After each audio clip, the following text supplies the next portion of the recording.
ครับครับยังไม่ได้ถอยหลัง ไม่จุดที่จูไม่ใช่คุ้นเคย ก็ถอยหลังอยู่ พร้อมครับ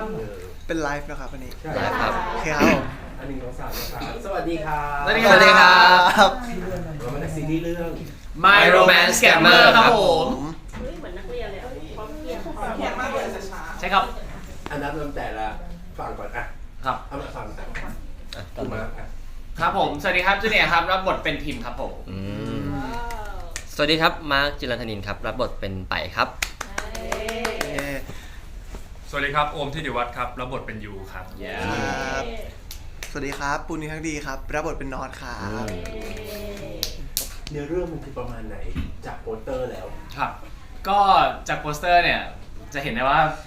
มูดแอนโทนมันจะเป็นความแบบว่าโรแมนติกคอมเมดี้ใสๆเฮ้ยกอดคอกันฟีลแบบรักกัน จริงๆแล้วเนี่ยซีรีส์โปสเตอร์เนี่ยมันมีความแบบว่าน่ารักใสๆก็จริง แต่ว่าซีรีส์ของเราเนี่ยก็มีกลิ่นอายของความดราม่าอยู่เยอะครับ คือเรื่องเนี่ยด้วยที่แบบทุกคนดูเทรลเลอร์ไปแล้วเรื่องมันจะเกี่ยวกับว่าทิมกับยูเนี่ยเขาเป็นสแกมเมอร์ครับแล้วเขาก็จะมาหลอกให้สองพี่น้องตระกูลจีระมงคลธนันท์ ถูกต้องครับ เบเวอร์ เออ จีระมงคลธนันท์เนี่ยมีแบบว่าเขาเป็นเจ้าของห้างเขาเป็น ครับ แบบว่าครอบครัวใหญ่เลยล่ะเป็นลูกเจ้าสัวเราก็จะมาหลอกให้พวกเขารักเพื่อที่จะมาชิงมันนี่ของเขาครับ อันในฝั่งของเราก่อนเป็นสแกมเมอร์ต้องศึกษายังไง ยากครับจริง แปลกนะ ๆ ยากครับจริงๆอ่ะในเรื่องอ่ะจะแต่บทบาทของพี่ทีมเนี่ยจะแตกต่างจากสิ่งที่จูเคยเล่นมาก่อนหน้านี้ คือก่อนหน้านี้ก็จะเป็นแบบผู้ชายใจดี ครับ แบบว่าตลกน่ารักมีความเป็นตัวเองสูงปกติก็เล่นเป็นตัวเอง พอเป็นเรื่องนี้เนี่ยมันจะมีความโตขึ้นไม่พอต้องมีความแบบว่าเจ้าเล่ห์มากขึ้นครับ ก็แกล้งเพื่อนเยอะขึ้นครับก็เลยมีความเจ้าเล่ห์เยอะขึ้น คือเชี่ยวชาญตรงนี้ มากๆครับแล้วตอนนี้เป็นผู้เชี่ยวชาญละ แล้วของโอมคาแรคเตอร์ของเรามันเป็นประมาณไหน ก็จะฉีกไปจากคาแรคเตอร์เราหน่อยครับด้วยความที่อย่างที่บอกว่าจากคนที่ไม่ค่อยพูดอะไรต้องมาพูดเป็นแบบว่าให้พูดเหมือนพี่จูเนียร์อะไรเงี้ยผมก็จะแปลกหน่อย ต้องศึกษาจากเขาไหม มันดี โอเคมันดี ใช่มีพี่คอยสอนไง โอเค ใช่ ดีมาก ใช่พี่ยูก็จะเป็นแบบสแกมเมอร์ที่เป็นลูกน้องของเขามันแบบว่านี่ก็เป็นลูกพี่คอยแบบสั่งสอนเราว่าให้ทำนี้นะอะไรเงี้ยครับผมใช่ ครับผม มันต้องหลอกประมาณไหนหมายถึง ต้องเอาตัวเข้าไปหลอก คือจริงๆอ่ะหุยกลัวสปอยอ่ะคือทีมกับยูเนี่ยเขาจะเป็นแบบว่าเหมือนเพิ่งเข้าวงการเพิ่งเข้าวงการสแกม มือใหม่ ใช่เป็นมือใหม่ ครับรัก คือแบบว่ายังไม่รู้จะทำอะไรแต่ว่าคือเขามีปัญหาเรื่องการเงิน อ่า เขาเลยเลือกไม่ได้ที่จะต้องมาสแกมคนอื่น อืม ส่วนทีมเนี่ยเขาเรียกว่าเป็นผู้ค้ำบอร์ดในวงการเขาเนี่ยทำมาหลายคดีแล้วแล้วเขาเพิ่งมาเขาก็ไปแบบไปหลอกคนอื่นมา แต่ว่าพอมาถึงตาของคุณไปเนี่ยเขากลับรู้สึกว่าการหลอกของเขาอ่ะ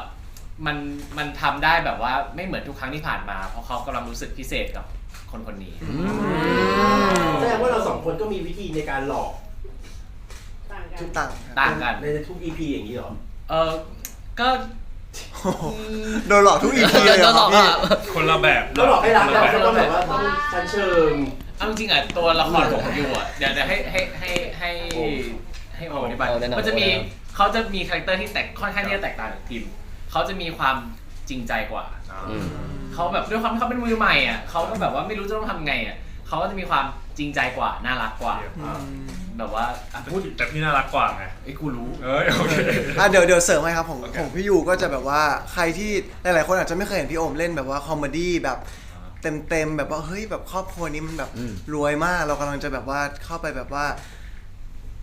ต้มตุ๋นครอบครัวนี้อะไรอย่างเงี้ยครับผมก็ แต่ แบบ ผมชอบอมเล่นคอมเมดี้นะ คอมเมดี้ ตลก ใช่ มาก เป็น เพราะว่าเข้าถึง เลย บทบาทมากเลย ใช่ครับ โอมเนี่ย ผม โอ้โหใช้ได้เลย แล้วก็อย่างที่พี่จูบอกเขาจะมีความมือใหม่กว่าพี่ทิมอะไรอย่างเงี้ยครับใช่ เอาจริงๆนะคนดูอ่ะจะดูโอมแล้วจะรู้สึกว่านี่มันหลอกใครไม่ได้หรอกมันทำไปเพราะแบบว่าแอปทำไปอย่างนั้นแหละแต่มันหลอกใครไม่ได้มัน ก็คือหลงรักอีกเหรอ เขาหลงรักเขาแบบว่าหลงเลยอ่ะ เราสองคนก็หลงรักเหมือนกัน เฮ้ยผมยังมีแบบว่าต้องมีแยกแยะเรื่องงานกับเรื่องความรักด้วย อ๋อเงินเป็นที่ตั้ง ครับ แล้วเราสองคนทำไมเราโดนหลอกง่ายจัง เราสองคนไปกับน้องเนี่ยเป็นลูกพี่ลูกน้องกันครับ ครับ อยู่ในตระกูลเดียวกัน ก็ ใช่ ไปจะโตกว่าจะมี ครับ ความเป็นพี่ชาย ครับผม จ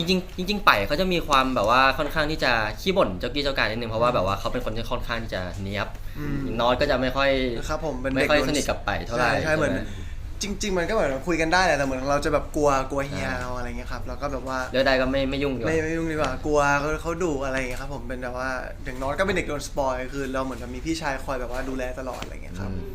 แล้วน้องชายเราก็ไปโดนเขาหลอกแต่งงานมา ใช่แล้ว ตามที่เห็นในตัวอย่าง ครับผมพี่เราก็โดนเหมือนกัน แต่พี่โดนก่อนนะ คุณพี่โดนหลอกก่อน แต่พี่ไม่รู้ตัวครับผม อ่า นั่นแหละ แต่ด้วยคาแรคเตอร์ดูไม่น่าจะโดนหลอกหรือเปล่า เขาชั้นเชิงสูงมากครับ คนนี้เขามื ไม่ อ ได้ โปร เชิญ คนนี้เขามือโปร แต่ว่าเข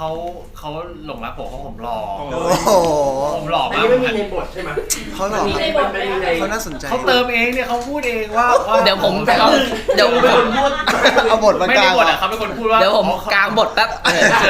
เจอ เป็นไงทำไมเรา หล่อ ถึง ดี ไปหล ครั ง บ รักเขาทำไมมันมีไหมในพื้นฐานนะ คือพื้นฐานเขาเป็นคนหน้าตาดี แล้วเรารู้สึกว่าบุคคลนี้เขาบุคลิกเขาดีตั้งแต่ตอนที่เราเจอกันครั้งแรกมาถึงที่เห็นตามตัวอย่างครับ ที่เราพักจากการทำงานมาเดินเล่นในสวนแล้วก็มาเจอเขาอยู่เรารู้สึกว่าเขาถูกชะตาดีก็เลยทำความรู้จักกัน แล้วก็พัฒนาความสัมพันธ์ แสดงว่าชอบคนที่หน้าตา ไม่ใช่ครับผมชอบคนนี้นิสัยครับ กลับมาที่คาแรคเตอร์ของมาร์คที่มาร์คบอกว่า ครับ เป็นคนขี้บ่น ครับ เป็นคนพูดแต่ จริ ว่าง เรื่อง ๆ นี้เราจะได้เห็นมาร์คคือแบบ โอ้โห ไม่หยุดเหรอหรือว่ามันคือชีวิตจริงเราหรือว่ายังง ไม่ใช่ชีวิตจริง ผมรู้สึกว่าจริงๆไม่เชิงขี้บ่นเขาผมรู้สึกว่าคุณไปเนี่ยเขาค่อนข้างที่จะต้องเนียบเป๊ะๆทุกอย่างก็จะเห็นเขาแบบในการสั่งงานหรือว่าในการคุยกับน้องชายอย่างเงี้ยก็จะมีความเจ้ากี้เจ้าการนิดนึ คื ง อเนียบเหรอ ประมาณนั้นครับประมาณ ครับ เวลาจูดูเห็นมาร์คเล่นคาแรคเตอร์นี้แล้วรู้สึกยังไงบ้าง ก็นี่คือบทที่เขาใฝ่ฝันเลยครับก็คือ ทำไม ไม่ว่าทุกอย่างแบบว่าเขาเป็นผู้ชายมีฐานะอยู่ที่ห้างนั่งห้องแอร์นั่งห้องประชุม แบบว่าอยู่ในเก้าอี้ใหญ่ๆนั่งสบาย เออ ๆแล้วก็แบบว่าทำอย่างนี้ไม่ได้แล้วเนอะ ชี้นิ้วสั่ง ใช่ ชี้นิ้วสั่ง ใช่ชี้นิ้วสั่ง อันนี้เป็นบทที่เขาใฝ่ฝัน โอ้โหใฝ่ฝัน เขา มาก ถนัดมากเรื่องแบบว่า ซีนิวซัม ไม่ใช่ เรื่องแบบว่าเป็นเรื่องการทำตัวเป็นเจ้าคนในคนอะไร แสดงว่าเขาก็เป็นเจ้าคนในคน ไม่ใช่ เขาก็ ไม่ สั่ง เป็น ตลอด อาจจะเป็นเจ้าคนในหัวใจ เฮ้ย เฮ้ย นั่นไง ครับผม เนี่ย เข้ม เอาไปน้องต่อ โอ้โห ของปูนเนี่ย ครับก็จริงเอาที่น้องเจอกับพี่ยูแล้วกันครับผมแบบว่าอย่างที่เล่าไปจริงๆเขาเป็นคนซื่อๆเนาะแล้วก็เป็นเด็กที่โดนสปอยเรียกว่าเหมือนเป็นฟีลแบบว่าลูกรักหลานคนโปรดของอากงของครอบครัวของตระกูลอะไรเงี้ยครับแต่ว่าก็ไม่ต้องแบกรับความกดดันเท่าพี่ชายอะไรอย่างนี้ แล้วก็มีวันหนึงเหมือนแบบเขาฟีลแบบว่าอกหักอะไรอย่างนี้เขาก็เลยแบบว่าไปเดินป่าครับแล้วก็มีคนมาช่วยอะไรอย่างนี้ประมาณนั้นแต่อาจจะเท่าที่เห็นในเทรลเลอร์ไปก่อนก็ประมาณนี้ครับผมแล้วก็จริงๆน็อตใกล้กับปูนมากเลยนะอะไรเงี้ยบางทีแบบว่า มันก็จะมีพาร์ทที่แบบพูดแบบมึนๆอื่นๆอาจจะแบบตามเขาไม่ค่อยทันบ้างอะไรเงี้ยครับผมใช่แล้วก็แบบว่าแบบเป็นเรื่องแรกด้วยที่ได้เล่นกับพี่โอมแต่ว่ามันก็แบบว่ามันโฟล์มากแบบว่าเขาเนี่ยครับครับ แล้วเขาโดนเขาตกยังไงคะ อย่าง เขาเดินสวนสาธารณะแล้วเขาแบบปิ้งเจอกันเราปิ้ง เดินป่า โอ้นี่สบายเลยเจอกันแบบในห้างอะไรอย่างเงี้ยเราไปเจอในป่าครับผมก็แบบว่าเหมือนเราแบบหลงทางอะไรเงี้ยไม่รู้มันไปหลงได้ไงเหมือนกันแต่ก็แบบว่าแบบเขามาช่วยอะไรเงี้ยครับแล้วก็แบบ ทางหาเจอ ใช่ ทำไม ยังไง แล้วไงต่อเล่นเลยเราหลงทางยังหาเจออะไรอ่ะ เร็ว เธอจะหาใครไม่ใช่ หาใคร ถามทุกคนครับถามทุกคนโดน โอเคครับ ไม่โดน ได้โอเคครับผ่านได้หนึ่งยิ้ม เดี๋ยว ผ่า ได้หนึ่งยิ้มครับผม ครับผมก็ประมาณนี้เราก็เหมือนแบบว่าเขาแบบอบอุ่นใจดีมาช่วยเราอะไรเงี้ยเราก็เลยว่ามันโดนเขาตกอะไรครับผมเราตกเขาสิชอบกันอะไรเงี้ย ชอบกันครับ สรุปไม่บอกว่าใครตกใครเรื่องอะไรอยู่ เราว่าเราชอบเขาก่อนอะไรเงี้ยในเรื่องใช่ครับ แล้วที่กอดกันในป่านั่นก็คือคืนแรกที่เจอกันเลยใช่ไหม ยุงอย่างเยอะอะครับก็เป็นคืนแรกเลยวันแรกที่เจอกันเลยครับ ไม่ได้ถามเรื่องยุง ไม่ได้อธิบายข้ามไป มันหมายถึงว่าคือเจอกันที่ป่าแล้วก็ค้างด้วยกันแล้วก็กอดกันเลยเหรอ ก็มันหาทางออกไม่ได้ก็เลยแบบว่าก็แบบ อย่าง เล นี้ ยแบบว่านั่นแหละครับ แล้วก็แต่งงานเลย จดทะเบียนเลย ก็อะไรเงี้ยนะผมที่เห็นในเทรลเลอร์ตามนั้นเลยในป่า EP 1 ว้าว เนาะ ถึงต้องมีคุณไปดูแลเนาะ ไปดูแลครับผม อย่างเมื่อกี้พูดว่าไม่เคยเห็นโอมเล่นคอมเมดี้ขนาดนี้ ครับ ครับ พี่ก็ไม่เคยเห็นเหมือนกันเดี๋ยวช่วยรีแคปให้พี่หน่อยดิ คือเราก็มีไปทำกันบ้านไปดูแบบว่าผลงานเก่าๆเขารู้สึกว่าเขาก็ได้บทที่ค่อนข้างซีเรียส อ่า จริงจังหรืออย่างมากก็จะแบบอบอุ่นอะไรอย่างเงี้ยครับผมเข้าป่าแบบล่าจระเข้อะไรผมเคยดูเขาเล่นอยู่ แต่แบบว่าแบบคือพอเห็นเขาเล่นคอมเมดี้ เป็นจระเข้ อ๋อเล่นเป็นจระเข้ เขาเคยสู้กับจระเข้เขาเคยก่อนจะมาสแกมเขาล่าจระเข้มาก่อน เขาเป็นจระเข้เขาเป็นจระเข้ ลากเลยอ๋อนี่ติดนี่พี่จูก็ติดตามเหมือนกัน ครับผม ได้ดูจริงไหมเนี่ย เออ เออ นั่นแหละครับคือเหมือนกับว่า ผมพอได้เห็นเขาเล่นคอมเมดี้จริงๆมันก็มีแบบว่าพอบางซีนที่เราไม่ได้เข้าด้วยกันเราไปดูเขาแบบว่าที่หน้าหมออย่างเงี้ยเราก็รู้สึกว่าแบบหมายถึงมอนิเตอร์นะครับไม่ใช่มหาลัยครับก็แบบว่าผมรู้สึกแบบเห็นเขาเล่นแล้วมันน่ารักดีอะไรอย่างเงี้ยแบบเห็นใหม่ๆได้เห็นแบบคือเขาได้โชว์มุมอื่นๆบ้างที่ไม่ใช่แบบว่ามุมแบบขรึมจริงจังมันก็แบบน่ารักดีครับ ทำไมเขาได้3 คนเห็นผลงานเขามาก่อนคิดว่าเขาจะตลกได้ไหมคิดว่าเขาจะคอมเมดี้ไหวไหม ไหวผมรู้สึกว่าเขามี ใช่ มีความ ใช่ มีความ ใช่ ตลกอยู่ในตัวเขาอยู่แล้ว ใช่ แต่เขา ใช่ แค่แบบว่าอาจจะยังไม่สนิทกับคนอื่นแล้วไม่กล้าแสดงออกมา หรือว่าเขาต้องรอสังคมหล่อหลอม ผมว่าตอนนี้ก็ใช้ได้ หล่อไปแล้วเหรอครับ ตอนนี้ใช้ได้แล้ว ยังไงบ้างอ่ะพี่มาร์คดูว่าเขาตอนแรกเห็นเขาเป็นยังไงก่อน ตอนแรกเหรอครับจริงๆผมเนี่ยเราสามคนเคยเจอเคยเล่นกับโอมในสายทานเทวดาโอมเล่นเป็นพี่ต่อ ครับ ตอนนั้นโอมนิ่งๆมากเลยเนาะแล้วบทมันก็แบบบทมันต้องขึมๆเลยก็ยังไม่ค่อยโอมยังไม่ค่อยตลก แต่พอมาเล่น Man vs Scammer ด้วยกันผมรู้สึกว่าผมใช้ได้นะ ตัวจริงเลย มองหน้ากันไม่ได้ครับผม ทำไมอ่ะ สามคนนี้หลุดบ่อยมากแบบว่าจริง ใช่ เล่นกันอะแบบว่าหลุดมองหน้ากันขำแบบบ่อย ชอบ มาก ปูนเขาชอบเล่นเกินบทแล้ว ไม่ เล่นเกินบท ไม่ ชอบดีไซน์ บางทีแบบว่า จริงๆเนี่ยคือที่หนึ่งเลย นี่ชอบเล่นเกินบท ชอบกันชอบเติมมาก ไม่บางทีแบบว่าแบบเหมือนพี่นิวเขาแบบมากระซิบไงว่าแบบไม่แบบ มี มีแบบ ระหว่างปูนกระซิบกับเสียงในหัวเราอันไหนมันดังกว่ากัน ผมว่าเสียงในหัวนี่ เติมตลอดผมบอก ปนๆกันครับ บางทีผม ปนๆกัน ต้องบอกว่าปูนว่าปูนซีนี้ซีเรียสไม่ต้องเติมนะ เดี๋ยวมันหลุด แต่บางซีนที่มาเป็นคนขำง่ายมาก ขำง่าย โอ้ยจริงๆขำง่ายมากบางทีมองหน้าพี่โอมเนี่ยขำอุ้ยอย่าวางยาดิโอ้ย แรกๆนี่เล่นกับโอมนี่หลุดตลอดครับ ครับผม หลังๆมัน เรื่องละหรอ หลุดกับมุมแทน เรื่องละ มีพี่จูคอยตกเข้าครับ ครับผม แล้วพี่จูเป็นไงบ้างพอเราเห็นเขาเป็นไงเขาขำได้แค่ไหน เขาใช้ได้เลยว่าจริงๆแล้วอ่ะคนที่ดูซีรีส์เรื่องนี้เนี่ยจะตกหลุมรักคาแรคเตอร์ของยูเนี่ยได้แบบว่าไม่ยากเลย เพราะว่าแบบว่าไอโอมเล่นแบบมีเสน่ห์มาก มันจะเป็นแบบมันจะเป็นไม่รู้ว่ามันเหมือนแบบว่า มันได้น่ารักมันได้น่ารัก คือด้วยลุคแบบถ้าไม่อยากสปอยอ่ะแต่ว่าพอเห็นแวบแรกอ่ะจะนึกว่าคนนี้เป็นเจ้าป่า เจ้าป่า เขาดูเป็น เสีย เจ้าง ใน ป่า หัวดังมาก เขาแบบว่าลุคเขาดู หรอ อะไรนะครับ ทาซานทาซาน พี่จูชอบบอก เจอบอกเหมือนโอเหมือนทาซานเขาบอกว่าเหมือนสองคนเนี้ยเขาจะไปอยู่ป่ากันบ่อย เออ โอมก็จะ ใช่ มี เขาเป็นนั่นเหรอ ใช่ เขาไปเจอกันที่ป่าไง โอมก็จะมีลุคแบบเหมือนอินเดียนาโจนอะไรเงี้ยแบ็คแพ็คถือของแบบ เอ้ยแต่ ต่อยหมีตายอะไรเงี้ย แต่ลุกโอมตอนที่ไปเจอปูนในป่าครั้งแรกลุกได้มากนะที่ใส่ชุดเดินป่า คนไหน ไม่จะไปอยู่ป่าทั้งเรื่องเลยนะ มาอยู่ด้วยกันไหมล่ะ ไม่เป็นไรไม่เป็นไรอย่างก่อนดีกว่า แต่ว่าเขาแบบว่าเขาแผ่วพราวมากเรื่องนี้ต้องไปรอติดตามครับ ครับเรียกว่าโกรธไม่ลงอ่ะโกรธไม่ลง อันนี้นอกเรื่องเหรอ หมายถึงแบบถ้าคนดูอย่างเงี้ยผมจะโกรธไม่ลง ไม่อย่างโกงนะรู้สึกว่าใครเป็นคนดึงด้านคอมเมดี้ของเราออกมาได้มากที่สุด คิดว่าเข้ากับใครแล้วมันเก็บไม่อยู่เก็บทรงไม่อยู่ ผมว่าเวลาเข้า4 คนน่ะมันเลยเพราะว่า ไม่ เลยป้าย เลยป้าย เลยไปเลยเพราะว่ารู้สึกเป็นความธรรมชาติที่แบบ ทุกคนคือปล่อยของตัวเองออกมาในตัวละครออกมาได้แบบได้เต็มที่ครับผมพี่จูก็จะมีอีกคนนึงมาร์คน้องปูนอีกคนนึงอะไร ผมรู้สึกว่าทั้ง3คาแรคเตอร์เขาแบบว่าปล่อยความตลกออกมาได้ค่อนข้างเยอะแต่ตัวละครผมมันจะตลกเย ต้อง อะไม่ เข้ ได้ มตลอดเว แล้ ลา วเป็นผู้บริหารอย่างเงี้ย ใช่แล้วผมจะชอบหลุดเวลาเพื่อนเล่นตลกกันอย่างเงี้ยครับแต่มันเป็นความธรรมชาติของตัวละครอยู่แล้วแต่ตัวละครผมมันจะต้องแบบต้องเก็บทรงนิดนึงใช่ อืม ก็จะยากหน่อยผมเก็บทรง ครับผม อ่ะเรามากลับมายังไงพอมันหลุดไปแล้วอะ ก็ถ่ายใหม่ เป็นอย่างนี้บ่อย ก็ มาก ถ่ายใหม่ค ผู้ รับ บริหารผู้บริหารมากเลยเนี่ย ก็ถ่ายให ถา ม่ มว่า ครับ ทำไมยังไม่ได้ดูเรื่องนี้สักทีก็ถ่ายบ่อย อ่ะแต่หมายว่าคนดูก็จะยิ้มแน่นอนนะครับ มันน่ารักครับผม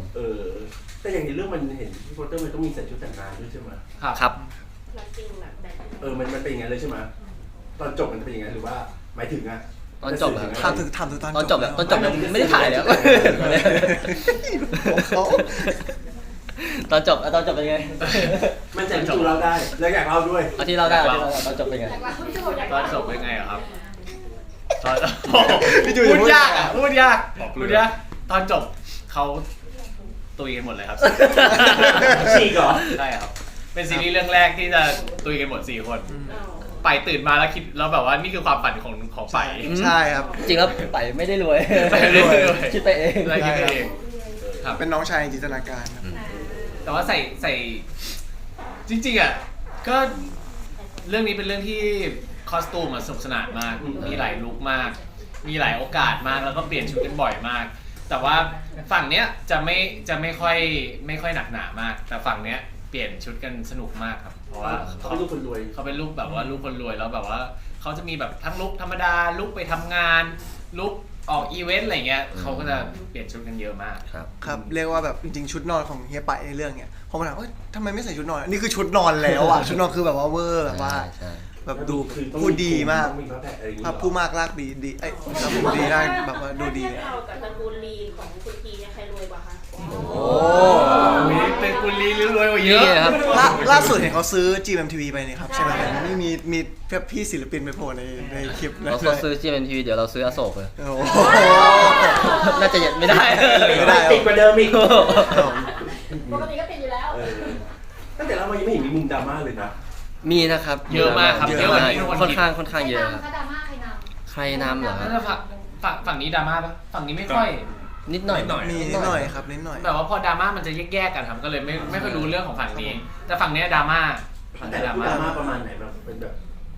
ก็น้ำตาแตกครับ อืม คือก็จูเคยทวีตไปเมื่อแบบช่วงเริ่มถ่ายกันแรกๆ คนแฟนๆเขาก็ถามว่าทำไมแบบว่าจูมาร์คถึงไม่ค่อยลงโซเชียลเลยทั้งที่ออกกองอยู่ เพราะว่าแบบว่าช่วงแรกๆเราเก็บซีนดราม่ากันเยอะครับเราเก็บซีนดราม่ากันเยอะเราถ่ายแบบว่าดราม่าติดๆกันอะไรอย่างเงี้ยมันก็จะแบบว่าพอพักปุ๊บก็หลับครับ ค่อนข้างนี้ ครับหลุด ซีน หลับ ซีนดราม่าค่อนข้างที่จะใช้พลังงานเยอะ energy อะครับ แล้วมันจะแบบว่าค่อนข้างปวดหัว ใช่ครับ จูโดนเยอะเรื่องเนี้ยพูดจริงพูดทุกคนรอติดตามทุกคนรอติดตามในซีรีส์ได้เลยว่าถ้าทุกคนแบบว่ารู้สึกว่าพี่ทีมสมควรแล้ว ก็พี่ทีมก็จะได้รับผลกรรมตาม โอ้ ใครว่าพี่เทมสมควรโดนแล้วกดหนึ่งมาครับ ครับ กดหนึ่งมา ผมเห็นเขาเขียนกัน สอบด้วยนะ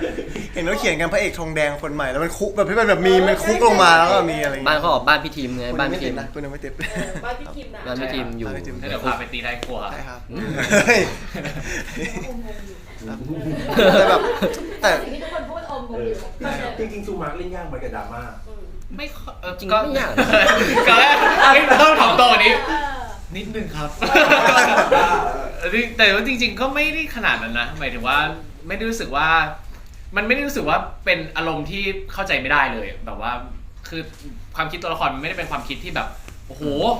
แบบเอ้ย นี่เราต้องทำความเข้าใจยังไงเนี่ย มันเศร้าเรื่องอะไร แต่มันก็ยังเป็นเรื่อง มันก็ยังเป็นความเศร้าที่ทุกคนสามารถอินด้วยได้ เข้าใจด้วยได้ครับ เหมือนกันครับผมก็รู้สึกว่าผมว่าสิ่งที่ยากสุดๆสำหรับการเล่นดราม่าของตัวละครทีมกับไปผมว่ามันเป็นซีนที่แบบว่าอย่างไปเนี่ยเวลาผมถ่ายทำมันจะต้องเป็นซีนดราม่าหลายๆซีนติดต่อกัน แล้วผมจะรู้สึกว่าเราใช้พลังงานเยอะจนแบบเยอะเกินไปแล้วก็จะแบบต้องสู้หน่อยครับประมาณนั้นเป็นสิ่งที่ยาก แล้วอยากมาระหว่างดราม่ากับคอมเมดี้คิดว่าไหนคือทางของเรา อันไหนคือทางของเราครับผมว่าจริงๆผมชอบดราม่านะแอบชอบดราม่าแต่ก็แอบเหนื่อยเหมือนกันแต่ถ้าให้เลือกก็อยากเล่นดราม่ามากกว่าครับ หรือว่าถนัดโรแมนติกมากกว่าค่ะ ว้าย ไม่ครับ ต้องถามต้องใช่ครับ ได้ อมยิ้มนะคะบนอมยิ้ม เขาขโมย ถนัดไหมนี่ถนัดโรแมนติกไหม อันนี้เหรอ ได้อยู่ถ้าเฮ้ยถนัดเลย ทำไมลิ้นพันอย่างกับจู อันนี้ไม่ได้พูดเองนะแบบในเทรลเลอร์คอมเมนต์จะพูดว่าทำไมเรื่องนี้รู้สึกว่าจูกับมาร์คแบบว่าในซีนโรแมนติกมันดูสวยงามมากขึ้นอะไรอย่างเงี้ย เราโรแมนติกตอนไหนนะ เราโรแมนติกกันเยอะโรแมนติกกันเยอะ อะไรอย่างเงี้ย มันจากที่แบบว่าเล่นด้วยกันบ่อยเล่นด้วยกันเยอะ พอแบบว่าเข้าซีนอ่ะแบบพอเราอ่านบทมา เราก็จะรู้แล้วว่าเราเติมตรงไหนได้บ้าง ใช่ เราเล่นได้ประมาณไหนบ้าง พอแบบว่ามันเข้ามือแล้วมันก็ไม่ต้องแบบมันไม่ต้องจูนกันเยอะครับ ครับ มันไม่ต้องจูนกันเยอะเล่นกันได้เลย ครับ ถัดมาที่คู่เรา ครับ ดราม่าเป็นยังไงบ้างสำหรับคู่เรา จริงๆมันอาจจะแบบว่าน้อยกว่าคู่นี้ครับแต่ว่าผมรู้สึกว่าจริงๆมันก็มีพาร์ทที่ดราม่าแต่ว่าต่างคนก็จะมีพาร์ทที่ดราม่านอกจากความสัมพันธ์นะครับก็อาจจะมีเกี่ยวกับตัวเองเกี่ยวกับครอบครัวเกี่ยวกับ หลายๆอย่างผมรู้สึกว่าแบบแบบมันไม่ได้มีประเด็นเกี่ยวกับแบบว่าแค่ความสัมพันธ์อย่างเดียวแต่ว่าพอต้องเข้ากับพี่โอมถ้าดราม่าจัดๆเลยก็เรื่องนี้ก็อาจจะยังไม่ได้แบบว่าต้องเครียดเบอร์นั้น แต่ว่ามีก็มีแน่นอนครับผม เหมือนจะเป็นอีกเฉดหนึ่งของคู่ของที่จูมาครับรู้สึกว่าให้แบบ drop ให้เพิ่มเบรนให้มันมีความกลมกล่อมมากขึ้น ครับผม แสดงว่าฝั่งเราคือรักสดใสอันนี้คือรักหม่นหมอง เฮ้ย เราต้อง ไม่ ห้าม ไม่หมดหมองครับผมคือเขาแบบว่ามีความผู้ใหญ่มากกว่า เส้นดราม่ามันจะต่างกันไง แต่ มันจะต่างกัน มันจะดุเลยนะถ้าผม จริงๆแล้ว ฟังอะ จริงๆคู่เนี้ยค่อนข้างที่จะเป็นสีชมพูมาก ฝั่ง กว่า นี้ผู้ใหญ่ ครับ ใช่ ประมาณ แต่ นั้นครับ อย่างของเนี้ยจะมีครอบครัวมารุมเราด้วยอะไร ใช่ครับ อาจจะเป็นวัยรุ่นอันนี้เป็น ใช่ ฟิลวัยรุ่นอยู่ พุ่งชน ใช่ครับแบบว่าคือด้วยความที่นอตเป็นตัวละครที่ ตัวละคร เด็กที่สุดแบบว่าใน4ตัวละครนะครับก็แบบว่าอาจจะมีความสดใสขึ้นมาหน่อยอย่างที่พี่จูบอกเป็นสีชมพูแหละแต่ว่ามันก็จะมีบูดๆบ้างในวันที่เรารู้ว่าเขามาหลอกเราอะไรเงี้ยครับ พ่อแง่แม่งอนฟิลนี้ได้ไหมพ่อแง่แม่งอนกันบ้างอะไรอย่างเงี้ย ก็เป็นฟิลนั้นครับผมบางครั้งผมก็รู้สึกว่าแบบแบบโดนหลอกแบบงอนแค่นี้เองเหรอวะแต่สุดท้ายมันก็มีพาร์ทที่แบบว่าอาจจะแบบไปเก็บไปคิดมากเสียใจคนเดียวอะไรเงี้ยครับมันก็แบบทำให้แบบได้เห็นแบบมิติตัวละครมากขึ้นว่าจริงๆมันแสดงออกนี่มันแค่แบบว่าไม่อยากให้เฮียเป็นห่วงอะไรเงี้ยครับใช่ แล้วของพี่โอมเนี่ยของเราเป็นไงบ้างมันต้องดราม่าไหมหรือว่ามันคอมเมดี้เยอะกว่าดราม่าเพราะเราเป็นคนส่วนมากเราจะดราม่ามาก่อน ผมว่าคอมเมดี้เยอะกว่าครับแล้วก็ยากกว่าด้วยเพราะว่าเราด้วยความที่อย่างที่บอกว่าแบ็คกราวด์ตัวละครมันเยอะครับแล้วเราก็ต้องคิดหลายชั้นว่าเอ๊ะเราจะยังไงดีนะกับการเล่นตรงนี้ครับแล้วก็ทำกันบ้านพอสมควรอะไรเงี้ยแล้วมีเพื่อนๆคอยช่วยด้วย พาร์ทเนอร์ช่วยเรายังไงบ้างจะช่วยให้ยิ้มอย่างเดียว โปรเฟชชั่นอลอยู่แล้วครับ เอาจริงบอกเขาไป จริงก็รู้สึกว่าเล่นกับฟูก็แบบมีไม่ต้องอะไรเยอะครับหมายถึงว่าก็ใส่กันไปเลยอะไรเงี้ยครับใส่กันไปเลย ใส่ แบบว่าแบบ ใส่ฟิล แสดงแบบว่าถ่ายทอดความเป็นตัวละครเต็มที่ไป ปลด เลย ปล่อยได้เต็มที่อย่างนี้เหรอ ปล่อยได้เต็มที่ครับผม เ ใช่ครับแล้วแบบ อันนั้นพี่จูกับมาเป็นไงบ้าง ครับ ก็จริงๆแล้วคู่จูเนี่ยซับซ้อนกว่าหน่อยครับพูดด้วยความที่แบบว่าฝั่งเนี้ยเขาจะเป็นเหมือนแบบว่าคนจริงใจ2คนมาเจอกัน แต่ว่ามันอยู่ภายใต้ความแบบว่านี่มาแบบจริงๆแล้วเนี่ยเป็นสแกมเมอร์แต่จริงใจนะรักจริง ๆอะไรเงี้ยมาอยู่ด้วยกันก็เลยต้องแบบว่าเคลียร์ใจกันซะส่วนมาก2คนนี้จะเป็นแนวเคลียร์ใจกัน แต่ว่าด้วยมาฝั่งเนี้ยมันเป็นสแกมเมอร์จริงแบบสแกมเมอร์มืออาชีพที่แบบว่าเหมือนเขามาตกหลุมรักคนนี้จริงๆเขาก็แยกไม่ออกระหว่างว่าเขาจะมาหลอกหรือเขาจะมารักกันแน่ตรงนี้ก็จะเป็นยากครับแต่ว่าเขาก็ฝั่งไปเนี่ยเขาจะยากตรงที่ว่าเขาต้องดีลกับแบบว่าครอบครัวของเขา ใช่จะมีเรื่องของครอบครัวเรื่องงานใช่ครับก็จะมีหลายๆเรื่องค่อนข้างเยอะกว่าฝั่งนอร์ทครับผมด้วยความที่โตกว่าประมาณนั้นก็จะดูซีเรียสกว่านิดนึงก็ไม่นิดอะ ก็ พอสมควร ซีเรียสกว่าเพราะเขาแบบต้องแบกรับทุกอย่างเลยครับผม ใช่ แต่น็อตก็จะมีหลายๆครั้งที่แบบไปเกี่ยวเรื่องกับเรื่องครอบครัวด้วยก็จะมีพวกหลายๆคนน่าจะเห็นแล้วว่ามีตัวละครที่เป็นเครือญาติด้วยครับผมของไปน็อตขึ้นมาแบบว่าเราก็แบบต้องแฮนเดิลตรงนั้นด้วยนะครับ พอพูดถึงดราม่าทุกคนก็จะบอกว่าด้วยพอพูดว่าดราม่ามันมีแน่ๆเอาว่าอย่าไว้ใจอารมณ์นิวด้วย อย่าไว้ใจเรานิวครับ เออ เพราะว่า ใช่ไหมคะ อันนี้อยู่แล้วครับ มีอะไรจะพูดถึงไหม มีอะไรจะพูด มีอะไรพูดถึงเดี๋ยวเจอกันนะอาทิตย์นี้เจอกันอาทิตย์นี้ก็เป็นซีนที่เดือดเหมือนกันครับ แต่เราใกล้ปิดกล้องแล้วครับเราใกล้ปิดกล้องแล้ว กี่คิวครับ นิดเดียวครับ โอ้ยหลักหน่วยครับ หลักหน่วย หลักหน่วย ขอให้เป็นหลักหน่วยอะครับ 9แค่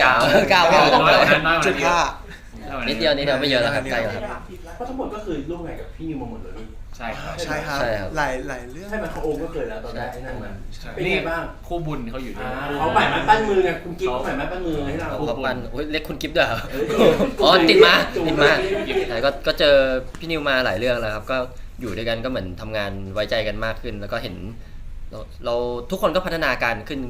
เรื่อยๆครับผมก็เป็นสิ่งที่ดีครับ มีใครที่โดนตะโกนผ่านวอลดังๆมา นี่ เนี่ย ผมเคยโดน อ้าวแล้วปกติไม่จูนอีก ปกติไม่ใช่จูไม่ค่อยโดนนะจูไม่ค่อยโดนเพราะแบบว่าจริงๆจูค่อนข้างที่จะเข้ามือมาก ทันแบบว่าทันมาก อย่ามานะกิฟต์อย่างนี้เหรอ แบบว่าคือจูมองตาแล้วรู้เลยเหมือนกับว่าทำงานกันมาตั้งแต่สายหัดแล้วอะเราจะรู้ว่าจังหวะเขาเป็นยังไงเขาอยากได้อะไรอย่างเงี้ยบางทีเขาก็ไม่ต้องบีบเลยจูก็เข้าไปแล้วเขาก็เล่นตามใจที่เขาอยากได้ แต่เนี่ยโดนบ่อยมาก ไม่บ่อยมากเขาไม่บ่อยมากขนาดนั้นแต่แบบบางทีแบบมีทั้งพี่นิวมีทั้งแกล้งทั้งจริงด้วยอะไรครับผม มีแกล้งด้วย มีแกล้งด้วยครับผม อันที่แกล้งก่อนลองยกตัวอย่างเขาแกล้งยังไง คือผ ผมเป็นคนแบบสู้คนแบบไม่ สู้มือ ไม่เก่งขนาดนั้นครับไม่สู้มือขนาด ไม่สู้ นั้น มือ ใช่ครับแล้วแบบเวลาโดนแกล้งรีแอคมันก็จะแบบหน้าโดนอะอะไรเงี้ยครับผม น่า โดน น่า โดน น่าโดน หน้าไปเลยหน้าเสีย ก็น่าเสียด้วยอะไรเงี้ยผมมันจะมีแบบซีนที่แบบแต่คือเขาก็เหมือนสนิทกันเพราะว่าเราก็เจอพี่นิวมานี่ก็คือเรื่องที่ 3 แล้วอะไรเงี้ยครับผมก็แบบว่าแต่ตัวนี้ก็จะต่างกับตัวอื่นที่ผ่านมาครับผมแบบเป็นตัวละครแรกด้วยที่เราแบบว่าได้มาแบบแทบทุกคิวจริงๆแล้วก็แบบว่าอยู่แบบหลายๆซีนเราก็แบบอาจจะแบบมีมิติที่เขาอยากแบบเพิ่มเข้ามาหรืออะไรอย่างเงี้ยผมใช่ครับโดนไม่บ่อยขนาดนั้นโดนไม่บ่อยขนาดนั้นแต่ว่าก็โดนอยู่ รุ่นพี่ข้างหลังเลยว่าต้อง มี ทำยังไงถึงจะเข้าหา ต้องรับ คุณจะโดนยังไงรับมือยังไง โอ้ยคนนี้เขาไม่ต้องคนนี้เขารับมือได้ ผมก็รับมือได้เขาแบบเขาก็ใจดีนะแต่บางทีเขาแบบลงมีแกล้งแล้วก็จะโอ้รักแต่ว่าหลังจากที่แกล้งไปแล้วอะไร อาจ เงี้ จะ ย ได้ปูนเด็กที่สุดเขาก็เลยแบบว่าชอบแกล้งปูนอย่างเงี้ย เพราะว่าเขาไม่สามารถ เขาไม่สามารถ ได้ ไม่สามารถ เขาไม่สามารถแตะหลังคุณข้างหลังได้ใช่ไหม เขาก็แกล้งพวกผมแต่ว่าพวกผมไม่ได้รู้สึกอะไร ก็อาจจะสนุกกับการแกล้งปูนมากกว่า คือประเด็นคือแบบว่าถ้าสมมติว่ากิฟเป็นมดอ่ะ อืม เพราะกัดเราก็แบบ คนหนึงปัดคนหนึง ใช่ บีบ คนหนึงบัด ข คนหนึง ยี้ บีบคนหนึงเป่าผู้อย่างงี้แต่ถ้าเป็นปูเนี่ยกัดโอ๊ย ใช่ ดูแกดูดิพี่ อยู่ชอบแกล้งอ่ะ ใช่ครับใช่ แล้วฉันจริงเหมือนเลยเหมือน พี่ดูแขนผมพี่แกหมดแล้ว ก็อะไรกันนะครับ แซวเล่น รู้ใจเขายังรู้ใจคุณกิ๊กยัง รู้ใจกันอยู่แล้วครับผมตั้งแต่เรื่องแรกแล้วที่เจ เสี อย ง กัน ก็ดูไม่กังวลอยู่นะ ไม่แต่เราแบบเราทำตัวไม่ถูกอ่ะเราเป็นคนงี้อะอะไรเงี้ยผมก็เป็นคนงี้ต่อไปครับใช่ครับ ไอ้อย่างโอกลับมาเจอเป็นยังไงบ้างกับพี่นิว โอ้ก็น่ารักเหมือนเดิมครับผมรู้สึกว่าเหมือนคนคุ้นเคย อืม ที่บอกว่าเราก็สู้มือกันอยู่แล้วแต่ผมอาจจะสู้ไม่เก่งเท่าไหร่อะไรอย่างเงี้ยแต่ว่าก็ทำงานมองตาก็รู้ใจครับ จะพร้อมกับเรื่องนี้เขาอยากรีเควสแต่ละคนยังไงบ้างอยากให้เป็นแบบไหน อยากให้แบบเขาก็ปลูกปั้นเรามาแต่ละคนเขาอยากให้เราเป็นแบบไหนบ้างแต่ละคน พูดก่อนเลยครับ เป็นคนที่ดี อยากให้เป็นคนดีสักที คนดีของสังคม อย่างผมจำได้เลยว่าตอนแรกผมเรื่องที่พี่นิวรีเควสมาเลยครับตั้งแต่ก่อนตอนที่แบบรู้ว่าเราคู่กับพี่โอมแล้วคือมันจะแบบอย่างคาแรคเตอร์มันใกล้เราแบบมากๆใช่ไหมครับแต่ว่าเรื่องแบบภายนอกมากกว่าหมายถึงแบบว่าเราจะต้องแบบลุคต้องแบบว่าปรับลุคให้แบบว่าอาจจะคือช่วงนั้นเราไปเล่นเรื่องนึงมาแล้วเหมือนแบบเราชับบี้อะครับเขาเราแบบว่าต้องคุมอาหารนิดนึงคือตอนนี้ออนแอร์อยู่หลายๆคนน่าจะเห็นว่าแบบอาจจะบอก มัน เชื่อว่าลดหุ่นไปกี่กิโล โอ้โหแต่เรียกว่าเยอะแล้วกันก็ประมาณแบบเกิน5 โลช่วงนั้นเพราะว่าแบบเราแบบว่าคือพยายามคุมอาหารอะไรเงี้ยผมแล้วก็ยังมีความชับบี้เล็กๆแต่แบบรู้สึกว่าแบบมันก็พยายามกับตัวเองมันก็แบบดีครับผมแบบว่าได้เปลี่ยนตัวเองจริงๆเพราะว่ามันแบบเพื่อที่จะแบบว่าเข้าไปในกล้องแล้วแบบให้ภาพมันสวยที่สุดอะครับใช่อะไรก็จะเป็นเรื่องนี้มากกว่า ก็คือเด็กกำลังโต การตัวอาหารกองมันอร่อยครับพี่ก็กินหมดอะครับผม แล้วของพี่มา ที่ต้องเตรียมตัวใช่ไหมครับ คือจริง ๆ ตอนนั้นพี่นิวจริง ๆ ตัวละครผมจริง ๆ ไม่ค่อยซับซ้อนขนาดจริงๆก็ซับซ้อนแต่ว่าสิ่งเดียวที่พี่นิวกังวลก็คือเขาบอกว่าไม่อยากให้ตัวละครคล้ายกับคุณเมทัศน์ ว่าละ จากเรื่องของรีแวมเกินไป เพราะว่าจริง ๆ มันค่อนข้างที่จะใกล้เคียงกันแต่ว่าคุณเมทัศน์เนี่ยเขาจะซีเรียสอยู่ตลอดเวลาไม่มีอารมณ์ขันไม่มีซีนความรักเขาไม่มีความรักเนี่ยครับผมแต่ว่าจะต่างจากไปคือไปก็เป็นคนที่วางบุคลิกค่อนข้างโต แต่ว่าก็มีความรักมีอารมณ์ขันบ้าง แล้วก็มีมุมทำงานที่ต้องซีเรียสกับคนอื่นหรือว่ากับน้องๆอย่างเงี้ยครับก็ต้องวางให้มันไม่เหมือนกันครับ มันยากมันต้องเสียทรงเพราะความรักเวลาเจอว่ามันจะต้องแบบว่าหน้ามันต้องแบบละลายอย่างเงี้ย ตอนแรกๆก็ต้องเก็บทรงครับหลังๆก็รักกันแล้วก็เลยไม่ได้เก็บทรง หมายถึงชีวิตจริงอ่ะ หมายถึงในเรื่องครับหมายถึงในเรื่องครับ เดี๋ยวโอมเป็นไงต้องเตรียมตัวไงบ้าง โอจากดราม่าหนักๆจนต้อง ละครอยู่ เขาจะต้องมีเลยไงบ้าง ก็คุยกับพี่นิวตอนแรกพี่นิวก็บอกว่าอยากเห็นมุมที่ไม่เคยเห็นเพราะว่าเราอยู่พี่นิวมามีแต่ดราม่ามาตลอดอะไรเงี้ยรู้สึกว่าโอเคแล้วก็ปรับจนแล้วเขาบอกว่ามันก็แปลกดีนะเห็นว่าเป็นแบบนี้อะไรเงี้ย เป็น ใช่ จระเข้เหรอ แปลกในทางที่ดีครับทุกคน น้องวายน้องวาย อะไรครับเนี่ย รายการสิ อะไรครับเนี่ย ผู้ใหญ่เพิ่มจูเคีย อะไรครับเนี่ย นั่นแหละครับก็ปลุกความคอมเมดี้ในตัวคุณขึ้นมา ใช่ อะไรอย่างคุณจูเขาบีบให้คุณจูต้องเป็นคาแรคเตอร์ที่แบบต้องเข่งขรึมอย่าเล่นเยอะหรือว่ายังไง เขาไม่ได้เขาจะกังวลเรื่องความขาดมากกว่าครับคือ เขาไม่ค่อยเขาอยากจะให้แบบว่าคือจริงๆตัวทีมอะตัวละครมันค่อนข้างที่จะซับซ้อนแบบมันจะมีช่วงที่แบบว่ามันหลอกอันเนี้ยมันหลอกจริงมันรักอันนี้มันก็รักจริงๆแต่บางทีมันจะมีช่วงที่มันสับสนว่านี่จะหลอกหรือจะรักเขาอยากให้แบบว่าช่วงต่างๆเนี่ยที่มันแบบว่ารู้สึกอะที่ทีมมันรู้สึกเขาอยากให้มันรู้สึกว่ามันขาดกันแบบคนดูจะได้แบบว่าอ๋อตามตัวละครนี้ทันว่าตัวละครนี้กำลังรู้สึกอะไรอยู่ครับก็จริงก็ยากนะตรงนี้ยากเพราะว่าด้วยความที่แบบว่ามันจะตอนแรกๆมันก็จะมั่นใจว่ามันจะมาหลอกแต่ว่าสักพักหนึ่งก็จะไม่มั่นใจอีกละเดี๋ยวสักพักหนึ่งมันก็จะเริ่มแบบตีกันไปเรื่อยๆมันก็สนุกดีครับเดี๋ยวไปลองติดตามได้ ไม่รู้ใจตัวเอง เราปิดท้ายคมๆตลอด อย่างพอเรื่องนี้มันมีคำว่าสแกมเมอร์ ครับ แล้วช่วงเนี้ยบ้านเราคำว่าสแกมเมอร์มันก็แบบว่าสุดๆแบบ ใครก็เยสมาก ก็เลยแบบว่าต้องไปศึกษาแบบอะไรเงี้ยจากข่าวพวกนี้ไงว่าแบบสแกมเมอร์ต้องเป็นยังไงหรือแบบอะไรยังไงไหม จริงๆแล้วอ่ะสแกมเมอร์ในซีรีส์เรื่องเนี้ยก็เบากว่าสแกมเมอร์ใน ครับ ในชีวิตจริงคือ ใช่ ในทุกวันนี้ที่เราเจอหนักกว่าเยอะทั้งแบบว่าหลอกโอนเงินมา ครับ call center เป็น ครับ พัสดุตกค้างบ้างอ่ะ ใช่ แบบว่ามันมีวิธีหลายรูปแบบมากที่เขาแบบว่า จะหลอกเอาเงินจากเรา ครับ ใช่แต่อันนี้เขามาหลอกให้รักไง เออ มันเป็นคนละแบบกันคนละแบบกัน ในเรื่องนี้ก็จะเป็นแบบหนึ่ง ใช่ ใช่ ค ค รั รับ บ แต่ว่าเราก็จะได้เห็นวิธีคือในบทอ่ะมันก็จะมีการบอกไว้ว่าตัวทีมอ่ะหาเงินจากอะไรแบบว่าทำไมทุกวันนี้ถึงยังมีรายได้อยู่ไปหลอกคนอื่นแบบไหน ไปทำอะไรมาบ้างอะไรเงี้ยก็จริงๆแล้วก็น่าดูแบบว่ามันน่าติดตามน่าดูนะเพราะว่าจะรู้สึกว่าสถานการณ์แบบที่คนแบบทีมอ่ะมันหาเจอได้ในทั่วๆไปในชีวิตประจำวันของเราอาจจะเป็นคนใกล้ตัวคุณก็ได้นะครับคุณต้องระวังเอาไว้ให้ดี แต่เขาไม่ได้มารับนะเขามาหลอก เขามาหลอกลวง จริงหลอกจากยังไม่รักเลย อย่างที่บอกมันเป็นแบบว่าวิธีหลอกแต่งงานนะครับผม ครับ แล้วมันก็รู้สึกว่ามันเป็นอะไรที่แบบว่าเราแบบพบเจอได้แบบว่าไม่บ่อยอะไรเงี้ยผมเรื่องนี้ก็จะแบบว่าเล่าในมุมนั้นออกมาใช่ ใน4 คนนี้ใครรู้สึกว่าจะถูกหลอกได้กว่ากันนะ หลอกง่ายที่สุดครับ เนี่ย ปุณน่าจะโดนก่อน เดินวนก็ ค วน นเป็นคนที่แอคเก่งนะหมายถึงว่าแบบว่ารู้เหมือนรู้อ่ะ อืม มันรู้ทุกเรื่องหมายถึงว่าฟังเหมือนพูดแต่เรา อันนี้ไม่ได้ว่าวุ้ใช่ไหม ไม่ได้ว่า ชอบแบบว่า ทันแบบ เขา เหมือนทันอะไรอย่างเงี้ยใช่ไหมครับ แต่จริงๆแล้ว ทันไหม เรียกคือเรียกว่าช่าง ยังไม่ทันนะเนี่ย ช่างสังเกตแต่ว่าแบบไม่แบบไม่รู้อะไร สังเกตเฉย สังเกตเฉย เฉยๆ สังเกตเห็นอะไรเงี้ย สังเกตเห็น สังเกตเห็นแต่ตามไม่ทัน ไม่รู้ แต่มีทันบ้างแล้วกันมีทันบ้างไม่ทันบ้าง ทันอยู่ ใช่ครับผม เรื่องไหนที่เราทัน3 คนนี้บ้าง เพราะว่าเรื่องไม่ทันที่มันน่าจะ เอาจริงๆถ้าคุยกันทั่วไปก็ทันนะครับแบบว่าคุยกันทั่วไปก็ทันแต่แบบถ้าจะไม่ทันมันก็จะผมไม่ได้ซื่อขนาดนั้น แต่ว่ามันก็จะแบบว่ามีเรื่องแบบบางทีแบบว่าแบบอะไรอย่างเงี้ย สามคนนี้เราไม่ทันใคร เรากังวลใครสุดถ้าจะต้องแบบว่า ปูนว่าพี่จูเนียร์สู้มือสุด อาจจะแบบไม่ทันพี่จูเนียร์สุดอะไรอย่างเงี้ยครับผมใช่ นี่คุยกับปูนไม่รู้เรื่องเลยอ่ะ จริงๆออกกองมาแบบว่าถามคุยกับปูนไม่รู้เรื่องเลยถ้าถามแบบว่า เจ็ดแก๊ปเหรอ ไม่ถึงมันหนักกว่าเจนแก๊ป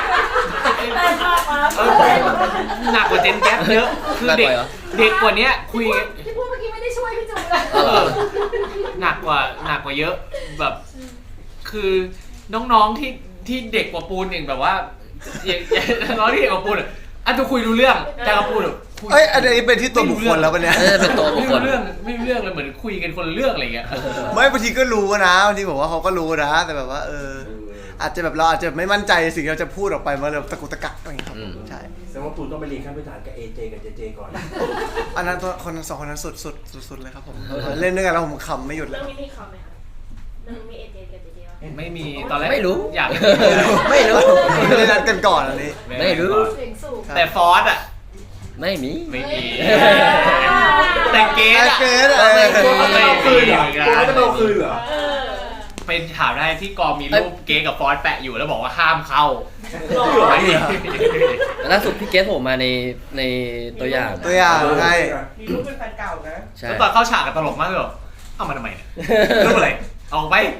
เขาไม่เอาออกเขาไม่เอาออก เพราะเขาเอารูปนั้นมาเป็นเลขแฟนเก่า ใช่ แล้วมันส่งไฟให้เรามากขึ้นไหม เหมือนกับว่าเราอะไปทำการสืบมาว่าประวัติคุณใบเป็นไงบ้างแล้วเขาเคยถ่ายรูปกับผู้ชายคนเนี้ยแล้วเราก็ไปสืบมาว่าผู้ชายคนเนี้ยเป็นแฟนเก่า ก็เลยมาแปะไว้ แล้วก็แปะไว้ มันมีอารมณ์โกรธมันมาเห็นรูปนั้นนะ ส่งไฟเลยนะมันแบบความอยากจะเอาช บอก นะ ว่าจะตามอะไรกันมากมาย เออ ก็นิดหน่อยครับเรียกว่าแบบว่าแฟนเก่าก็ส่วนแฟนเก่าแล้วก็อยากให้มาโผล่ในที่นี่อีก เขา เขามาแค่รูปหรือว่าเขามีตัวตนด้วย เขามาแค่รูปเขาผ่านผมไม่ได้หรอก แต่ดูหน้ามาร์คดิเก็บไม่หน้าไม่อยู่เลย มาไม่ได้เพราะ จะปิด ห้าม กล้อง เข้า ไว้ ห้ามเข้าเขาห้ามพี่เกเข้ากล่อง เพิ่งเห็นเหมือนกันในเทรลเลอร์ครับว่าเป็นรูปพี่เกดอะไรเงี้ยแฟนคลับซูมเก่งมาก เราสองคนเป็นไงพระเอก ครับ เรื่องหุ่นหลายคนรู้สึกว้าว อุ้ยต้องนี่เขาสังเคราะห์แสง เฮ้ยพี่จูชอบแซวอ่ะทุกคน เขาแต่งยังไง อธิบายเรื่องสังคอแสงให้ เขากินข้าวแค่วันละมื้อ แต่จริง เพราะเขาอยากได้หุ่นที่แบบว่าสวยที่สุด ลีนที่สุดสวยที่สุด ลูกหลานทาซานน่ะนะได้ดูหน้าหรอ เขาสังเคอแสงเอา เขาสังเคราะห์แสง ยังไงอธิบายหน่อยสิ กินผักกินใบครับแบบเพื่อนๆก็จะแซวบอกว่าไม่ค่อยกินข้าวอะไรเงี้ยเวลาพักกินข้าวผมก็จะนอนโมน ใช่ เซตแบต ใช่เซตแบบแล้วก็ทุกคนกินข้าวกันแต่บางวันผมก็ลงไปกินกับเขาเพราะว่าเขาจะหาเพื่อนไม่ครบอย่างเงี้ย อันนี้ออกแนวไม่ครบเพื่อน ปกติอันนี้อยากรู้แล้วไม่เคยถามโอเลยปกติเป็นคนกินกี่มื้อ3 มื้อป่ะ ปกติก็แล้วแต่พี่แล้วแต่อารมณ์ แล้วแต่อารมณ์ บางทีก็ไม่กินเลย จริงเหรอ ใช่ อ๋อคือ กินแต่กาแฟเลย คือที่เห็นอยู่ในที่เห็นอยู่ในซีรีส์ที่เราถ่ายด้วยกันนี่คือชีวิตปกติ ปกติ ไม่ได้คุมอะไรมากกว่าเดิม ไม่ได้คุม เอาเหรอ ใช่วันนี้น่าจะกินเยอะเพราะว่ามีแฟนๆ อ่า ครับ ก็ไม่ถามโอ้ไม่หิวหรอวันๆไม่กินอะไร เนี่ยเขาแก้หิวด้วยการหลับแก้หิวด้วยการหลับ ก็คือเซฟพลังงานเหรอ มันก็ไม่เชิงว่านอนแล้วอิ่มแต่ว่า ชอบอ่ะ ระหว่างนอนแล้วอิ่มกับยืนสังเคราะห์แสงคิดว่าอะไรอิ่มกันลูก ชอบสังเคอแสงหรือว่าชอบหลับมากกว่า ไม่ได้ชอบหลับ อยากช่วยพี่โอมอ่ะ ชอบกินของหวานผมอ่ะเป็นคนที่สมมติว่าไม่กินข้าวผมก็จะกินของหวานแทนอะไรแบบ คือ สั่งนั้นสั่งนี้กินครับ บางทีตอนเขานอนนะครับผมคือผมจะเห็นว่าเขาจะมีแบบว่ากินแบบเขาเรียกว่าอะไรปอเปี๊ยะป่ะที่พี่โอมชอบกินที่ผักแล้วแบบเป็น ใช่ กินเหรอ ใช่แบบที่แบบเป็นจุกจิกนิดหน่อยว่ากินเหมือนแบบแอปเปิลไทเซอร์ยาวๆอะไรของเขาอย่างเงี้ยผมว่าเขาก็จะนอนแบบแต่ ช เดี๋ย อ ว บ นี้จะเปลี่ยนแล้วครับเพราะว่าจะไปกินข้าวแล้ว อ๋อกินข้าวแล้วนะ เหมือนก่อนหน้านี้ไม่กินข้าว ใช่ แบบสังเคอแสง ใช่ จะได้มีแรงสู้กับทุกคน แต่งงมากมันอยู่ได้ไงวันไม่กินอะไรเลย ดูขนาดตัวเขาสิ น้อยมาก พี่โอมอิ่มทิพย์เหรอ ทีมอิ่มใจอยู่กับทุกคนแล้วอิ่มใจ ใช่ครับ ใช่ แล้วพี่จูล่ะ ครับทุกว่าก ว่าจะได้หุ่นนี้มากับสิ่งที่เราเป็นไวรัลเมื่ออาทิตย์ที่แล้ว ก็คือจริงๆอ่ะคุยกันตั้งแต่ก่อนได้บทเรื่องนี้แล้วเหมือนกับว่าฝั่งทีมโปรดักชันเขามาบอกว่าเรื่องนี้อยากให้มันโตขึ้น อยากได้แบบมันจะมีซีนที่ต้องแนบชิดกันมากขึ้นแบบมันจะต้องมีความเป็นผู้ใหญ่มากขึ้นเราก็อยากจะแบบว่าไม่ได้ดูเป็นเด็กมหาลัยตลอดเวลาครับก็เลยแบบว่าฟิตหุ่นแล้วก็คุมอาหารครับ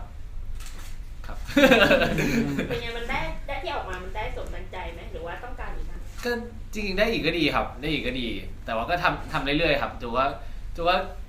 อันเนี้ยเขาจะกินคีนกว่าเขาจะกินคีนแบบว่าจืดสนิทแต่ว่าของจูก็จะกินติดแซ่บเนี่ยจูก็จะมีแบบว่าไม่ได้ทุกมือที่คลีนแต่สักส่วนใหญ่ก็จะคลีนครับ แต่ผมว่าพี่จูชอบแบบพึงพอใจอยู่นะผมจำได้ที่เรามาดูเพย์แบ็กแล้วหลังสวยว่ะนี่หลังปีกสวยว่ะ ปี นี่ กสวยปีกสวยปีก ผมจูต้องมีระเบียบวินัยมากแค่ไหน ก็เลิกคุยกับเตตะวันตอนฟิตเนสครับ ตอนนั้นจะไม่ได้ออก คือพอต่างฝ่ายต่างแบบว่า คือฝั่งนู้นอ่ะเขาก็หมาเห่าเขาเพิ่งเปิดเหมือนกันเขาก็จะต้องมีเขาต้องเล่นแบบเป็นผู้ชายกำยำอ่ะเป็นผู้ภัยที่แบบกำยำ นึกออก พอเรารู้ว่าต่างฝ่ายต่างต้องแบบว่ามีหน้า เป้าหมาย ที่ เหรอ เราก็หยุดคุยกันเลยหลังจากนั้นก็แบบคุยกันน้อยลง แล้วก็มาเปลี่ยนเป็นทางขิงกันแทนแบบว่าเฮ้ยนี่เป็นไงล่ะใหญ่กว่าแล้วนะใหญ่กว่าแล้วเป็นกันรอแป๊บนึงแบบว่ารอหน่อย ก็จะเป็นแบบว่าการส่งเสริมกันเพราะแบบว่าจะเป็นคนแบบชอบแข่งขัน ถ้าสมมติว่าไปฟิตเนสอ่ะแล้วมันไม่มีคนเล่นด้วยอ่ะมันไม่สนุกมันต้องมีคนแบบเล่นด้วยแล้วคอยบัฟกันมันถึงจะสนุกครับ หรือเราจะแบบโอมมาสังเคราะห์แสงกัน ไม่ไหวไม่ไหว ไม่ได้เหรอไม่ลองเหรอลอง มันได้เหรอ ได้ มันเศร้าๆอ่ะ เศร้า คนละท้ายกัน มันคนละไทป์ ใช่ครับ ไอ้อย่างของมาร์คมีปัญหาเรื่องนี้มา มีปัญหาไหมครับ จริงๆอะผมถามว่ามีปัญหาไงผมรู้สึกว่าช่วงหลังมีเวลาไปออกกำลังกายน้อยลงเหลืออาทิตย์ละไม่กี่วันแต่ว่าผมไม่ค่อยมีปัญหากับการกินเท่าไหร่เพราะว่าผมเน้นกินผมไม่มีปัญหาผมกินคีนกินจืดได้ไม่มีปัญหาครับผมก็พอเวลาออกกำลังกายน้อยลงเราก็เน้นอาหารให้มันดีที่สุดแทนประมาณ ไม่ นั้น พี่ถามว่าเวลาไปกินข้าวด้วยกันกินกันยังไงอะ ผมก็ จะเลือกสิ่งที่น้องเขากินได้ครับ แล้วเราอะกินแซ่บมา จุกกินแซ่บมาก เขาไม่กินอะ เขา ผมกินได้ผมกินได้ผม เขาจูก็จะเลือกจากที่แบบเขาชอบจากที่เขาชอบเพราะจูกินได้หมด หรือจะกินของที่เขาเลือก ก็กินของที่เขาเลือกได้ครับ คือจริงๆอ่ะเขาเวลาไปกินข้าวด้วยกันอ่ะจะเป็นวันที่เขาตัดสินใจแล้วว่าวันนี้เขาจะไม่ได้กินคลีนมาก ชีทเดย์นี่เหรอ ใช่แล้วก็จะมาเจอกันตรงกลางแบบว่ามันก็อาจจะไม่ได้แบบแซ่บมาก แต่มันก็จะเป็นที่ทั้งคู่กินแล้วรู้สึกว่าอร่อยทั้งคู่ มีเมนูประจำมา ที่ไปกินกันด้วยกันบ่อยมากคือหมูทอดกินบ่อยมากใช่ปะทุกครั้งที่เราไปกินข้าวด้วยกันคือมันเกือบจะเป็นหมูทอดซะส่วนใหญ่ครับนานๆทีเขาจะอยากกินอาหารไทยนานเลยอะ ว่าไง แต่ว่าเขากินจืดมาหมดเลยอกไก่อะไรอย่างนี้เลยเหรอ เขาโอ้โห ผมกิน อกไก่แบบอกไก่กับข้าวอะแค่นั้นครับ มีวินัยมากครับผมพี่มาร์คเพราะว่าผมเห็นอกนึกว่าภูเขา เมื่อก่อนอาจจะใช่ตอนนี้ไม่ใช่แล้ว ตอนนี้ไม่ค่อยมีเวลาปั๊มเท่าไหร่ อะไรของเราลดไป5 โล แต่มันก็แค่ก่อนถ่ายครับ พอช่วงถ่ายผมก็ เลยอ่ะ พอช่วงถ่ายเราก็จะเน้นเป็นกินแฟตระหว่างถ่ายแล้วพอวันไหนต้องถอดเสื้อก็จะซึมเครียดพกดัมเบลไปกองอะไรเงี้ยครับผม แล้วช่วยไหม คือหนักคืองงมากพกดัมเบลไปกอง จริงเหรอ อย่าง แต่ นั้น ว่าวางไว้ที่พื้นเลยวิดพื้น ไม่เอาจริงๆยกเอาจริงๆยก เออ แล้วผมก็แบบว่าเหมือนแบบ แล้วช่วยไหม ก็นิดหน่อยมั้ง ทางใจ ทางใจช่วยทางใจครับผมก็แบบว่าแบบว่าก็อย่างที่บอกครับผมคือก่อนถ่ายเราแบบชาบีมากๆอะไรเงี้ยเลยว่าพกไปอย่างไรมันก็สบายใจอะไรเงี้ยครับผม กลับบ้านเราไม่เป็นซึมเศร้าใช่ไหมมา จริง ในกองเรา ปูนครับ ตอนนี้เป็นแล้ว เราไม่เป็นซึมเศร้าใช่ไหมเพราะเราดูเหมือนว่า ความกดดันรอบข้าง โอ้ไม่เอาจริงๆมันไม่ขนาดนะครับผมแบบว่าแบบมันก็มีแบบแกล้งๆเล่นๆกันเฉยๆครับแบบไม่ได้มีอะไร เราจะไปสั่งข้าวแสงกับพี่ชอบจริง โอ้ผมพี่ดูชอบว่าสักข้อแสงมากเลย พี่ไม่คิดว่ามาร์คจะคิดได้คำเนี้ย แต่แบบว่าคือผมก็เป็นห่วงนะเขากินข้าวน้อยครับผมแต่เขาก็จะแบบมีกินอะไรบ้างอะไรอย่างเงี้ยอย่างแบบว่าคิวที่ไป2 คนอย่างเงี้ยตอนไปป่าเขาก็จะแบบเราก็ไม่กินเลยเหมือนกันแล้วก็เอาดัมเบลไปเหมือนเดิมยก เอาดัมเบลไปในป่า ไปในป่าครับพี่จู พกดัมเบลไปด้วย พกดัมเบลไปด้วยแล้วพอเราไม่กินเขาก็เหมือนกันหมดกินกินเนี่ยเอาแบบมาจิ้มในตรงปากเราจนลิปหายหมดเลย คือเมนูอะไรที่บังคับกิน มันคืออะไรนะพี่แบบเป็นใสๆห่อผักห่อแบบ ก็คือกิ่งไม้ข้างๆหรอ เหมือนสลัดโล ฟิวชั่น อ๋อกินได้ อะไรเงี้ยเขาก็จะแบบ ไม่สิ แต่แบบ ไม่ คือมัน ได้ แบบเป็นถอดเสื้อแล้วอยู่ในแบบ EP แรกๆเราก็แบบไม่อยาก สปอยล์ไปเลย ไม่สปอยล์หรอกครับผมมันเดี๋ยวก็เห็น เนี่ยเราโอนไป10,000กันเลยนะเนี่ย ใช่ครับแบบคืออยากให้แบบว่ามันดีที่สุดครับผมเพราะว่าแบบทุกคนเขาหุ่นดีหมดอยู่แล้วแบบว่าแบบโดยพื้นฐานอะไรครับเราก็เลยแบบว่าอยากทำตัวเองให้แบบแบบไม่น้อยหน้าเขาเกินไปอะไรอย่างเงี้ยใช่ครับ แล้วตอนนี้ยังไงบ้าง ภายในเหรอครับเริ่มกลับมาอ้วนแล้วครับ คือใกล้ปิดกล้อง เหมือนพอผมจำได้ว่ามันปล่อยไปใน behind the scene แล้วอะพอแบบเราเล่นถ่ายถอดเสื้อหมดอะไรหมดแบบว่า เราก็ สิ่งที่ หยิบ กังวลใช่ไหม ผมจำได้ว่าหยิบไก่ทอดมากิน ตอนนั้นอะทีมกล้องอะเขาซื้อ ไก่ทอด คือเป็นของทีมกล้องนะครับเขาวางไว้ผมจำได้มีข้าวเหนียวร้อนมาก แล้วก็มีไก่ทอด ไม่โฟกัสที่ผม ไม่คือพอเล่นเสร็จแล้วอยู่ใน behind the scene แล้วเราซื้อผมวิ่งไปเลยผมคว้า ของใครไม่รู้ ของใครไม่รู้กินก่อน โอ้โหหลังจากถ่ายซีนถอดเสื้อเสร็จ เชื่อละ ใช่ครับผม โอ้โห ใช่ปากมันเลยครับผมแล้ว ตอนนี้ทีมกล้องคนนั้นเขายังถามหาไอ้เหนียวไก่ เราจะคืนแล้วครับบอก จะ เดี๋ยว ซื้อไปคืนนะ ใช่ครับ โอเค ซื้อไปคืนแต่เรา โอเค ใช่โอ้บอกเราปากมันพี่โอมก็เอายาดมมาทาแล้วจุ๊บโอ้ผมโคตรแสบอะตอนจุ๊บกัน แปลก แต่แบบว่าคือมันก็แบบเหมือนเพิ่มความแบบน่ารักความบันเทิงในซีนนั้นเลยที่แบบเรารู้กัน2 คนว่าแบบยาดมแสบดีเนาะอะไรอย่างงี้ผมใช่ครับ หายใจไม่ออกผมครับลม นี่ติดขี้ร้อนมาก ใช่ แต่ไปถ่ายในป่า แต่ถ่ายในป่าแล้วคือประเด็นคือชีวิตคือต้องเป็นแบบคนคาแรคเตอร์สู้ชีวิต ครับ ลุย แล้วขี้ร้อนมาก พี่จู แบ ใช่ บ ทางสง อ่ะ สารเลย คิดว่ามาร์คขี้ร้อนแล้วนะคือมาร์คนี่เปิดแอร์เหมือนอยู่ขั้วโลกเหนือ อันนี้ต้องขั้วโลกใต้แบบฉีดสเปรย์เย็น มีพัดลมคอ แบบทายามอง เราต้อง เขาเซฟตัวเองไงใช่ไหมเดี๋ยวเหงื่อมันออกเยอะใช่ไหม เราจะเป็น ลำบาก ช่างหน้าช่างผม เข้าใจ ให้ตัวเองเย็นที่สุดคูลที่สุด แต่ว่าโลเคชั่นเราร้อน ดีที่สุด ร้อนที่สุดครับ ร้อนที่สุด เพราะสบาย ครับผม 2 คน โอมโลเคชั่นโอมน่าจะลำบากที่สุดเลยปะ ใช่ครับ ถ้ารวมๆทั้งหมดโลเคชั่น คิดว่า บ้าน ใช่ พี่ ใช่ ยูน่าจะ ทั้งบ้านทั้งอะไร ก็คืออยากจะกลับมาอยู่ในห้างอย่างเขา ใช่ครับอยากเป็นแบบลูกคนหนูบ้างไม่เป็นไร เฮ้ยเรื่องหน้า ไม่ นะ ได้เราเป็นต้องการ เรื่องหน้านะ เราเป็นลูกหลานทาซานเราไม่ได้ พี่ดูชอบนะใส่ของแสง เพราะ อะไร แต่ วะ เรากินโลเราก็แบบว่ากินใบไม้ข้างๆไง ใช่สังข้อแสงสัง พู ข้อ ด แส ไม่ ง เห็นบ้างเหรอเขาอาจจะกินใบไม้ข้างๆไงตอน ไม่ดูไม่เขาพกอะไรไปกินพกอาหาร ใบไม้ อาหาร เหรอ มนุษย์นี่แหละครับ ใบไม้ เอาอาหารมนุษย์ไป ใบ กิน ไม้อะใบไม้ นี่เป็นมนุษย์นี่ไม่ใช่จระเข้ พกไปคือคุณผมแค่ถามคุณเนี่ยคุณพกอาหารปกติ เฮ้ยคุณไม่ใช่คุณเป็นไททันเนี่ยเหรอ อ๋อหรือว่าคุณคิดว่าโอมเป็นจระเข้ไง เอางี้คือทุกคนอาจจะคิดว่าผมโดนอะไรเยอะแต่จริงๆพี่โอมนะครับผมเจอเยอะเหมือนกันครับผมแต่แบบ เขาเจออะไรบ้างเราช่วยอะไรเขาบ้างด้วยความที่เขาเป็น ผมก็ เขาเป็นน้องใหม่ใน ช่ ค่า วย ย เรา ซ้ำ เขามาก่อนเราปกป้องอะไรเขาบ้าง เราก็ เข้าร่วม ใช่เราก็แบบ เวลามี กึ่งเรากึ่ เวลามี ง คนแกล้งโอมคุณทำไง เราก็แบบไปเดินไปตบ ไม่เป็นไร กินข้าว ตบตัวเอง แล้วก็ตบพี่โอมซิกินข้าวไปกินข้าวอะไรเงี้ย อ๋อ ไม่กินจริงเหรอแล้วแบบพอเขาไม่ไปเราก็แบบค่อยแบบ เราก็ไป เราก็ไปครับโอ้พี่เจผมไม่กินข้าวผมสังเคราะห์แสงไม่ได้ เราก็ยังใช้คำว่าสังเคราะห์แสงเหมือนกันเลย ไม่แต่เขาไม่ได้สังเคราะห์แสงไงเขาแค่แบบผมว่าเขาเป็นคนแบบพลังงานเยอะแล้วเขามีวินัยผมพูดจริงแล้วพี่โอมเป็นคนไม่แบบไม่มีความแบบเรื่องมากเลยในการทำงาน แต่ที่เราเล่ามาเมื่อกี้ย้อนกลับไปดูเมื่อกี้5 นาทีเมื่อกี้ทุกอย่างเลยร้อน ไม่อันแบบหมายถึงคือเขาเป็นคนเหงื่อออกง่ายอย่างเงี้ยผมเขาก็จะพกอะไรมาเพื่อแบบให้เขาเหงื่อออกแบบว่าน้อยที่สุดแล้วก็เซฟกองนะครับนี่อย่างนี้เขาเรียกว่าปกป้อง มันต้องให้คนอื่นพูด ก็ไม่มีใครพูดเลย ผมพูดเอง แต่แกล้งโอมสนุกกว่าเขานิ่งอะเวลาแบบเนี่ยเขานิ่ง อืม เวลาเรา แกล้งไม่สนุกเลยนะไม่ มันจะแบบมีรีแอคนิดนึง เขาเป็นนี่เขาจริงอะเขาเป็นคนกวนเงียบแบบว่าเขาจะแบบเขาจะ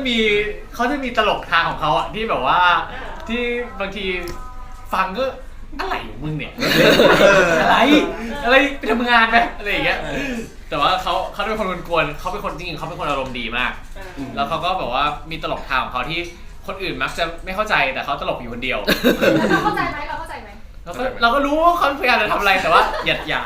หลังๆ ไม่ต้องหลังไม่ต้อง หลังๆ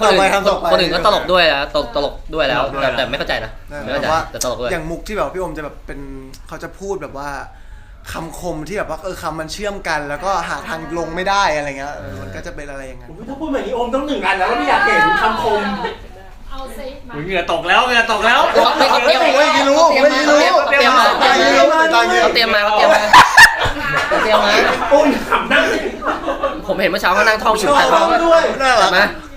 วันนี้ต้องเดินสายหลายรายการมันต้องมีสัก1 อันประโยคให้พี่ ไหวไหม เพื่อนเตรียมมาจริงเหรอก็ดีเหมือนกันนะ เป็นพี่น้องกันไม่ต้องเลิกกันด้วย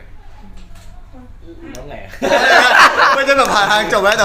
มันอุ่นใจดีครับมันอุ่นใจดีเวลาไปเขาจบแล้วครับ